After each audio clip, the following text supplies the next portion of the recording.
योगी का आज सहारनपुर दौरा रहने वाला है। बड़ी खबर आपको सहारनपुर से बताई जा रही है, जहां सीएम योगी का आज सहारनपुर दौरा है। सरसावा एयरबेस पहुंचेंगे मुख्यमंत्री योगी। बड़ी खबर आपको बताई जा रही है, जहां बाढ़ पीड़ितों के लिए भेजी जाएगी राहत सामग्री। राहत सामग्री को हरी झंडी दिखाकर रवाना करेंगे सीएम। पंजाब, हिमाचल, उत्तराखंड के लिए राहत सामग्री रवाना होगी। चप्पे चप्पे पर पुलिस की पैनी नजर रहेगी। जिला प्रशासन ने तैयारियों को पूरा कर लिया है। बड़ी खबर आपको बताई जा रही है, जहां सहारनपुर दौरे पर सीएम योगी आदित्यनाथ पहुंचने वाले हैं, जहां वो राहत सामग्री को हरी झंडी दिखाएंगे। उत्तराखंड, पंजाब, हिमाचल के लिए राहत सामग्री रवाना कर दी जाएगी। हरी झंडी दिखाने के बाद चप्पे चप्पे पर पुलिस की पैनी नजर है। सीएम योगी आदित्यनाथ के दौरे को लेकर पूरी तैयारियां कर ली गई हैं। जिला प्रशासन ने तैयारियों को पूरा किया है। चप्पे चप्पे पर पुलिस की पैनी नजर है। इसी के साथ सीएम योगी आदित्यनाथ का सहारनपुर दौरा है, जहां वो सरसावा एयरबेस पर पहुंचेंगे और उसके बाद बाढ़ पीड़ितों के लिए भेजी जाएगी राहत सामग्री। राहत सामग्री को हरी झंडी दिखाकर रवाना किया जाएगा। पंजाब, हिमाचल और उत्तराखंड के लिए राहत सामग्री भेजी जानी है। सहारनपुर दौरे पर सीएम योगी आदित्यनाथ रहने वाले हैं। वो हरी झंडी दिखाएंगे इस राहत सामग्री को, जो पंजाब, हिमाचल और उत्तराखंड भेजी जानी है। इसी को लेकर पुलिस प्रशासन भी सतर्क है। जिला प्रशासन की तरफ से पूरी तैयारी कर ली गई है सीएम योगी आदित्यनाथ के दौरे को लेकर। इस खबर पर ज्यादा जानकारी के साथ सीधे जुड़ेंगे संवाददाता राजेश धीमान से। राजेश, जिस तरीके से आज सीएम योगी आदित्यनाथ सहारनपुर पहुंचने वाले हैं, कितना अहम ये दौरा रहने वाला है? जी, मैं आपको बता देना चाहता हूँ, जिस तरीके से आप देखा गया है पंजाब, हिमाचल, उत्तराखंड में जो बाढ़ ग्रस्त इलाके हैं, उनके लिए राहत सामग्री देने के लिए, उनको हरी झंडी दिखाने के लिए यहाँ पर पहुंच रहे हैं। लगभग 1:20 पे अम्बाला रोड पहुंचेंगे, जहाँ से लगभग मैं आपको बता देना चाहता हूँ, लगभग 50 ट्रक की जो राहत सामग्री है उसको यहाँ से रवाना करेंगे और साथ ही साथ हवाई सर्वेक्षण भी करेंगे। जो हमारे निकटतम जो यमुना के जो जगह है, जो यमुना के गांव है, जहां पर मतलब कि सहारनपुर के पास जो यमुना के गांव है, वहां पर भी मतलब कि सर्वेक्षण करेंगे। और यहाँ से एक मैसेज भी दिया जा रहा है कि सरकार कहीं ना कहीं इन राज्यों के साथ खड़ी हुई है और कहीं ना कहीं जो पंजाब, हिमाचल और उत्तराखंड में जो बाढ़ पीड़ित लोग हैं, उनके साथ पूरे सरकार पूरी तरीके से मतलब कि उनके साथ खड़ी है। जी प्रिया। जी बिल्कुल राजेश, जिस तरीके से यहाँ पे राहत सामग्री भेजी जाएगी, ऐसे में कितनी मात्रा में ये सामग्री भेजी जाएगी और क्या कुछ सहायता राशि भी प्रदेशों को देने का ऐलान मुख्यमंत्री की तरफ से किया गया है? जी, मैं आपको बता देना चाहता हूँ, लगभग 50 ट्रक की सामग्री यहाँ से सहारनपुर से इन राज्यों को भेजी जाएगी। और जो विशेष पैकेज की आपने बात की है कि कुछ मतलब कि दिया जाएगा, उसके बारे में तो मुख्यमंत्री जब यहाँ पर पहुंचेंगे खुद ही घोषणा करेंगे। और अगर बात करें यहाँ पर सफाई व्यवस्था की और सुरक्षा, सीएम के दौरे की जो सुरक्षा व्यवस्था है वो कहीं ना कहीं चाक चौबंद है, हर तरीके से देखी गई है। और यहाँ से एक सरकार के द्वारा मैसेज भी पहुंचाया जा रहा है कि कहीं ना कहीं हम लोग इन राज्यों के साथ खड़े हुए हैं। जी बिल्कुल, धन्यवाद राजेश हमारे साथ जानकारी साझा करने के लिए। इसी के साथ खबरों में आगे बढ़ते हैं। अगली बड़ी खबर मेरठ से है, जहां बदमाशों ने बुजुर्ग को गोली मारी है। बड़ी हादसा देखने को मिला है। बड़ी घटना को, वारदात को अंजाम दिया गया है। मेरठ में बदमाशों ने एक बुजुर्ग को गोली मारी है। मस्जिद से नमाज पढ़कर निकल रहा था बुजुर्ग। हत्या के मामले में जेल से छूटा था इलियास। 2019 में जेल गया था इलियास। नकाबपोश 2 बदमाशों ने घटना को अंजाम दिया था। फायरिंग से इलाके में अफरा तफरी का माहौल है। निजी अस्पताल में बुजुर्ग का इलाज चल रहा है। बड़ी खबर आपको बताई जा रही है, जहां नमाज पढ़ने के बाद जैसे ही बुजुर्ग बाहर निकला तो 2 नकाबपोश बदमाशों ने उस पर फायरिंग कर दी है। नमाज पढ़ने गए थे, पास में मस्जिद है, बिस्मिल्लाह मस्जिद, वहाँ गए थे। वहाँ फिर जैसे सब नमाज पढ़ के चले जाते हैं, ये 2 जन अंदर रह गए थे। फिर बाद में ये लास्ट में यही निकल के एक अंदर रह गया था। तो 2 आदमी थे, एक ने हेलमेट लगा रखा था, एक ने ढाका। अब उन्होंने एक ने टांग में गोली मारी, एक ने सीने में, वो मार के भाग गए। पिछान में कुछ नहीं है, ना हमें किसी पर शक है। मोटरसाइकिल पे। नहीं सर, ऐसा कोई नहीं। हम भी हॉस्पिटल में एडमिट करा, अभी आईसीयू में। मेरे मजीद नाम। पुलिस को सोचना दे दी, पुलिस आ चुकी है, देख रहे हैं, ऊपर बयान ले रहे हैं, जैसे भी है। आईसीयू में है ना। नहीं सर, किसी बात भी कोई सर। थाना लिसाड़ी गेट पुलिस को सूचना प्राप्त हुई थी कि एक व्यक्ति अनवार पुत्र इलियास को गोली लगी है। तत्काल थाना लिसाड़ी गेट पुलिस मौके पर पहुंची। घायल को अंबे अस्पताल में भर्ती करवाया गया है। खतरे से वह बाहर है। उसके द्वारा बताया गया है कि उसका तौहीद नाम के एक व्यक्ति के साथ जमीनी विवाद है, जिसमें 2 व्यक्ति बबलू एवं इरशाद उनके द्वारा गोली चलाई गई है। गिरफ्तारी के लिए 2 टीमों का गठन किया गया है। आवश्यक विधिक कार्रवाई की जा रही है। सर बता रहे हैं कि गोली जिसको मारी गई है वो मस्जिद से निकला था, तभी बाइक सवार कुछ लोग ढाटा बांध के आए। क्या है सर पूरी सत्यता? जी, वे नमाज पढ़कर मस्जिद से बाहर आ रहे थे, उस समय की यह घटना है। बाकी पूछताछ की जा रही है।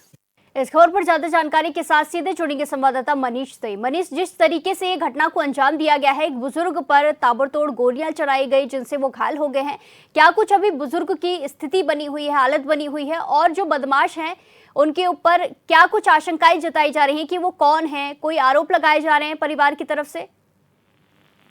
बिल्कुल प्रिया, मैं आपको बता दूं, ये जो मामला है ये मेरठ के लिसाड़ी के थाना क्षेत्र के मेवगढ़ी का है, जहां पर मेवगढ़ी में एक बड़ी मस्जिद है। वहां पर ये बुजुर्ग नमाज पढ़कर जब मस्जिद से बाहर निकले तो 2 नकाबपोश बदमाश जो मोटरसाइकिल पर सवार होकर आए थे, उन्होंने इन पर ताबड़तोड़ फायरिंग कर दी। इससे एक गोली इनके पैर में लगी और दूसरी सीने में।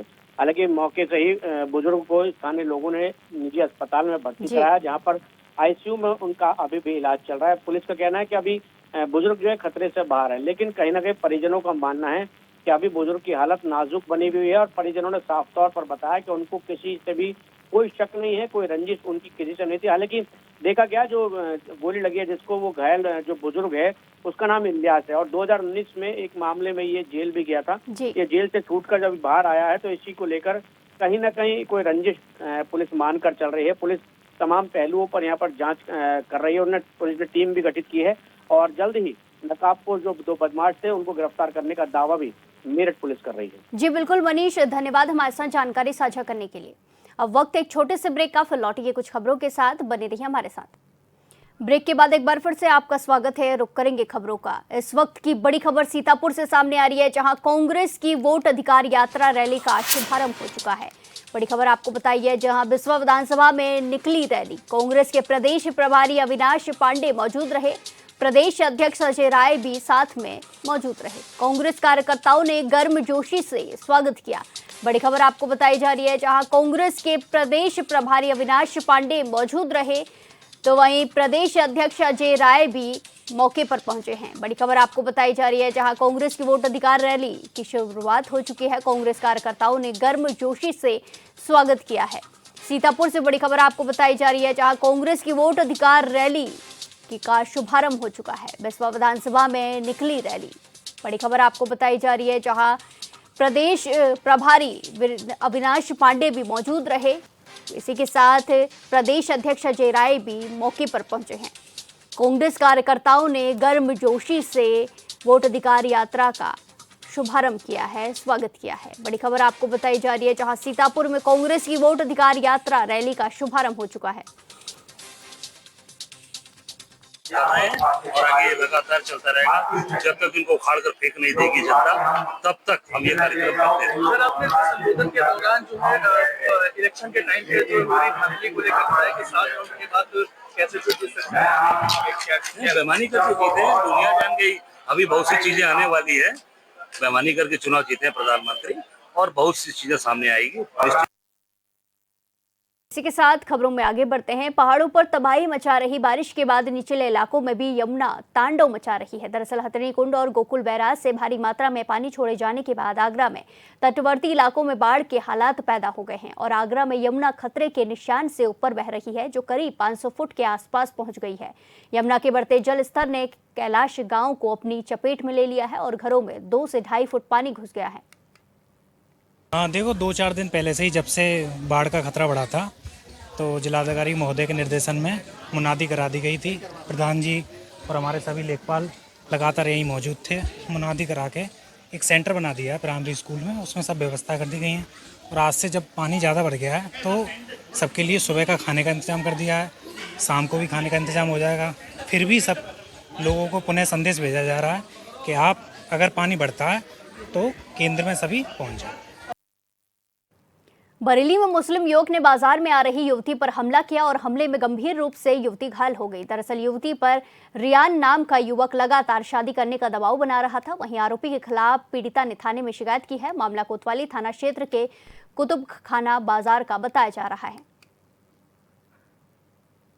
हिंदू महासभा मंडल अध्यक्ष बरेली मंडल। क्या मामला है? ये तनु कश्यप जो पीड़िता है, इसको एक बिट्टू जो मोमडन लड़का है रियान, उसने अपने जाल में फंसाया। फिर उसको जब इसको इसकी असलियत पता चली, इसने उसके जाल से निकलने का प्रयास किया। 3 महीने पहले एक तहरीर भी दी उससे अपने आप को बचाने के लिए, लेकिन उस तहरीर पे क्या हुआ ये हम लोगों को नहीं पता। लेकिन कल इसके ऊपर अचानक पीछे से हमला किया, इसके कान और उंगली दोनों काट दिए गए। कोतवाली पर यह तहरीर उपलब्ध कराई गई कि एक युवक जिसे वह पिछले 6-7 महीने से जानती हैं एवं बातचीत होती है, उसके द्वारा उनका पीछा किया गया एवं उनके साथ मारपीट की गई। महिला द्वारा उपलब्ध कराई गई तहरीर पर थाना कोतवाली में मुकदमा अपराध संख्या 451/25 सुसंगत धाराओं में उस युवक तथा उसके परिवार वालों के विरुद्ध पंजीकृत किया गया है। देवरिया में एक बड़ी अवैध पटाखा फैक्ट्री का खुलासा हुआ है। दरअसल फैक्ट्री रामपुर कारखाना थाना क्षेत्र के नौतन हथियागढ़ के जंगल में चल रही थी, जहां भारी मात्रा में अर्धनिर्मित पटाखे, बारूद और औजार बरामद किए गए हैं। इसका खुलासा ग्रामीणों ने खुद किया है और अब पुलिस जांच पड़ताल में जुट गई है। थाना रामपुर कारखाना क्षेत्र के ग्राम सभा नौतन हथियागढ़ में गंडक नदी के किनारे जंगल में कई बोरों में अवैध रूप से पटाखा बनाने का कच्चा माल प्राप्त हुआ है, जिसे कब्जे में लेकर आवश्यक कार्रवाई की जा रही है। मुजफ्फरनगर के बछिंडा रोड स्थित रालौद नेता स्वर्गीय बाबूराम राठी के बेटे हर्ष राठी के आकस्मिक निधन पर राष्ट्रीय लोकदल के सुप्रीमो और केंद्र राज्य मंत्री जयंत चौधरी उनके आवास पहुंचे। उन्होंने शोकाकुल परिवार को ढाढ़स बधाया और दिवंगत नेता के दोनों बेटों से मुलाकात कर पार्टी की ओर से हर संभव सहायता का आश्वासन दिया। कि हमारे एक परिवार, पुराना परिवार जो पार्टी के लिए समर्पित रहा है। बाबूराम राठी जी हमारे दल के अध्यक्ष रहे, विभिन्न पद को, कार्यभार को उन्होंने संभाला। चौधरी अजीत सिंह जी के साथ उन्होंने काम किया था। उनके बाद, उनके निधन के बाद उनके सुपुत्र हर्ष राठी बहुत सक्रिय भूमिका में रहे। युवाओं के हित के लिए उन्होंने काम किया, प्रयास किए, पार्टी संगठन में जिम्मेदार पद पे रहे, यहाँ जिलाध्यक्ष रहे यूथ, और खूब मेरा उनके एक घनिष्ठ संबंध रहे।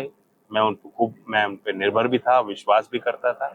आकस्मिक उनका निधन हो गया तो उस संवेदना में मैं आया हूं, परिवार से मिला।